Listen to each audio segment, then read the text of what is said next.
Hello નમસ્કાર. આજે આપણે વાત કરીશું ગુજરાતના ભૂગોળની અંદર તાપી જિલ્લાની આજે વાત કરીશું. તાપી જિલ્લાની રચના ક્યારે થઈ હતી, તાપી જિલ્લો એક્ઝેક્ટ છે ક્યાં, અને તાપી જિલ્લાની જે ભૌગોલિક રચના છે અને એની વસ્તી શું છે એના વિશે વાત કરીશું. તો તાપી જિલ્લામાં જે તાપી નદી આવેલી છે એ હરણફાળ નામે સ્થળેથી તાપી જિલ્લામાં અંદર એન્ટર કરે છે.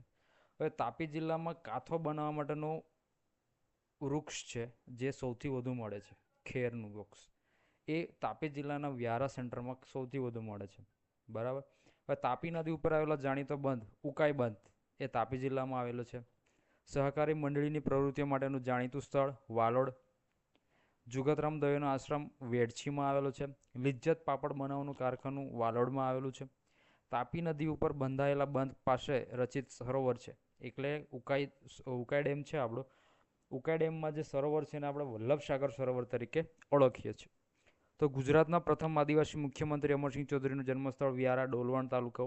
બરાબર છે. હાલમાં એ તાલુકો છે ડોલવણના છે અમરસિંહ ચૌધરી, જે આપણા આદિવાસી વિસ્તારના પૂર્વ મુખ્યમંત્રી છે ગુજરાતના, એ વ્યારાસના છે. હવે વાત કરીશું જિલ્લાનો થોડો ઇતિહાસ.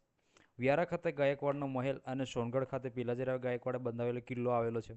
આદિવાસી શિક્ષણ તેમજ શૈક્ષણિક યોગદાન આપનાર જુગતરામ દવે છે એમની વેડસી ખાતે એમની આશ્રમ સ્થાપેલો છે. બિહારના અને લોકનાયક જયપ્રકાશ નારાયણ દ્વારા પ્રેરિત સંપૂર્ણ ક્રાંતિ વિદ્યાલય આવેલું છે. પોતાને ગાંધીજીના ખેપિયા તરીકે ઓળખનાર અને ગાંધીજીના અંગત મંત્રી મહાદેવભાઈ દેસાઈના પુત્રો નારાયણભાઈ દેસાઈએ પોતાનું જીવન વેડછીની સેવામાં પસાર કરી દીધું હતું. હવે વાત કરીશું અમુક પેરામીટર્સ છે તાપી જિલ્લા માટે. તો તાપી જિલ્લાનું મુખ્ય મથક છે વ્યારા. વ્યારાનું કુલ ક્ષેત્રફળ છે 3435 ચોરસ કિલોમીટર છે. એની કુલ વસ્તી છે 8,06,489. જાતિ પ્રમાણ છે 1004, જે 1,000 પુરુષો દીઠની છે. વસ્તી ગીચતા છે 335 એક ચોરસ કિમી દીઠ છે. કુલ સાક્ષરતા દર છે 69.23%. હવે વાત કરીશું જે આ પેરામીટર્સ છે 2000 છેલ્લી વસ્તી ગણતરી 2011ની વસ્તી ગણતરી પ્રમાણે છે. જો અત્યારે નવી વસ્તી ગણતરી આવશે 2021ની હજુ બાકી જ છે, તો નવી વસ્તી ગણતરી આવશે ત્યારે આ પેરામીટર્સમાં ચેન્જ થશે. જો નવી વસ્તી ગણતરી પહેલાં જે કોઈ એક્ઝામ લેવાશે તે દરેક એક્ઝામમાં આ વસ્તી ગણતરીનો આંકડો ધ્યાનમાં લેવામાં આવશે. અને જ્યારે અત્યારે 2021ની વસ્તી ગણતરી થઈ જશે એના પછી આંકડા અલગ રહેશે, એ તમારે ધ્યાનમાં લેવાનું રહેશે. પણ જ્યાં સુધી વસ્તી ગણતરી નહીં થાય ત્યાં સુધી તમારે આંકડા મેન્શન કરવાના રહેશે. હવે જે જિલ્લાની રચના છે ક્યાંથી ક્યારે થઈ તેની વાત કરીશું. તાપી જિલ્લાની રચના સુરત જિલ્લામાંથી કરવામાં આવ્યું છે. બરાબર છે. 2 ઓક્ટોબર 2007માં, જે સમયે 2007માં આપણા વડાપ્રધાન નરેન્દ્ર મોદી હતા, આપણા ગુજરાતના મુખ્યમંત્રી, ત્યારે એમણે 2 ઓક્ટોબર 2007માં તાપી જિલ્લાની રચના કરી હતી. હવે તાપી જિલ્લાનું મુખ્ય મથક વ્યારા છે. હવે તાપી જિલ્લાના કુલ તાલુકાઓ જોઈએ તો વ્યારા છે, સોનગઢ છે, ઉચ્છલ છે, નિઝર છે, વાલોડ છે, ડોલવણ છે અને કુકરમુંડા. હવે તાપી જિલ્લામાં મુખ્ય નદીઓ કયો છે? તે એક તાપી નદી પોતે છે, સાથે સાથે પૂર્ણા નદી છે. બરાબર. પૂર્ણા નદી આપણને આ ડાંગમાં આહવામાં પણ જોવા મળશે. તો હવે વાત કરીશું જોવાલાયક સ્થળો કયા છે તાપી જિલ્લામાં. તો પહેલી વાત કરીશું ઉકાઈ. ઉકાઈમાં શું આવેલું છે? ઉકાઈમાં એક હાઇડ્રો પાવર સ્ટેશન છે. બરાબર છે. ત્યાં વલ્લભસાગર સરોવર આવેલું છે. સાથે સાથે ત્યાં આપણને તાપ વિદ્યુત મથક છે, થર્મલ પાવર સ્ટેશન, એ પણ ઉકાઈમાં જોવા મળશે. પછી વાત કરીશું કાકરાપાર. કાકરાપાર પણ એ તાપી નદી ઉપર આવેલો છે, પણ ખરેખર કાકરાપાર એ સુરત જિલ્લામાં આવે છે, માંડવી તાલુકો લાગે છે. બરાબર છે. અહીં તાપી નદી ઉપર બંધ બાંધવામાં આવેલું છે. કાકરાપાર યોજનાની નહેરો આખા દક્ષિણ ગુજરાતમાં ફેલાયેલી છે અને બારેમાસ પાણી પૂરું પાડે છે. કાકરાપારમાં એક અણુ વિદ્યુત મથક આવેલું છે. હવે વાત કરીશું સોનગઢ. સોનગઢ એ તાપી જિલ્લામાં વ્યારા પછી સૌથી મોટું શહેર છે સોનગઢ. હવે વાત કરીશું સોનગઢ પછી. એ સોનગઢમાં છે તાપી જિલ્લાના સોનગઢ તાલુકાનું મુખ્ય મથક છે. અહીં પર્વત પર ગાયકવાડી શાસન સમયમાં સોનગઢનો કિલ્લો આવેલો છે. આ કિલ્લામાં માતાનું મંદિર પણ આવેલું છે.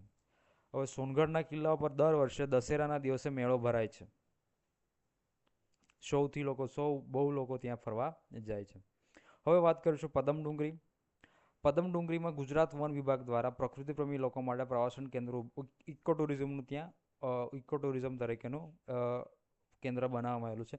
સાથે સાથે વાત કરીશું અત્યારે આમાં એક વસ્તુ ઉમેરવાની રહી ગઈ છે કે આમણિયા ખાતે આંબા પાણીનું પણ એક ઇકો ટુરિઝમ છે, એ તાપી જિલ્લામાં જ આવેલું છે. હવે વાત કરીશું ડોસવાડા.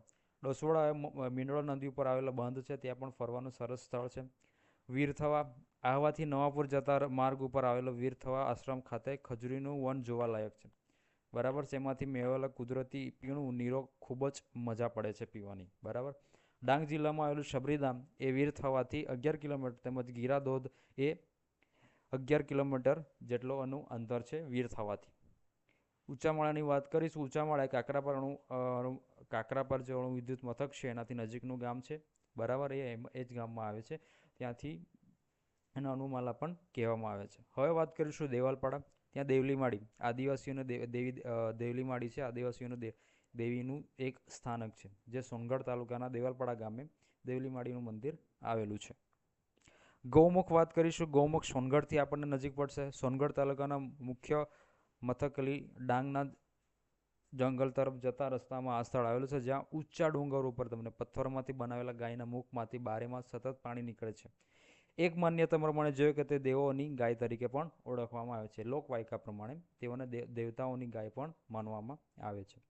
હવે વાજપુરનો કિલ્લો વાત કરીશું તો વાજપુરનો કિલ્લો ઉચ્છલ તાલુકાના જામલી ગામની નજીક ઉકાઈ બંધના જળાશયના નીચાણ વિસ્તારમાં આ કિલ્લો આવેલો છે.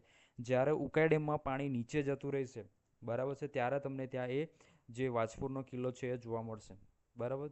જે સમયે ઉકાઈ ડેમમાંથી પાણી ખાલી કરવામાં આવે છે ત્યારે તમને આ કિલ્લાનું થોડું ભાગ દેખાય છે.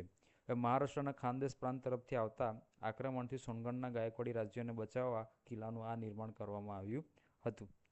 કાણાકાર ડુંગર ડોલવણ તાલુકાના પૂર્વ વિસ્તારમાં આવેલા કણધા અને વનજાખણ ગામ વચ્ચે આવેલા ડુંગર કાળા કાકર તરીકે પ્રખ્યાત છે. ડુંગર ઉપર વરસાદના દેવ વરુણદેવનું મંદિર આવેલું છે. બરાબર. જોજો, ફરી આવજો, મસ્ત છે. હવે વાત કરીશું થૂટી. હાલમાં સૌથી વધારે પ્રખ્યાત છે તાપી જિલ્લામાં તે થૂટી છે. થૂટી ઉચ્છલ તાલુકામાં અને સોનગઢથી 8 કિમી દૂર આવેલું એક નાનકડું ગામ છે. થૂટી ગામ ઉકાઈ જળાશયના કિનારે આવેલું છે અને આ સ્થળથી પર્યટકો મોટી સંખ્યામાં ત્યાં ફરવા માટે આવે છે. તો તાપી જિલ્લાની માહિતી વિશે આટલું જ છે. તાપી જિલ્લામાં અમુક માહિતીઓ જો તમને ખબર હોય તો પ્લીઝ કોમેન્ટ સેક્શનમાં જણાવજો, અને વિડીયો ગમ્યો હોય તો તમારા મિત્રો સાથે આ શેર કરજો. Thank you. જય હિન્દ, જય ભારત.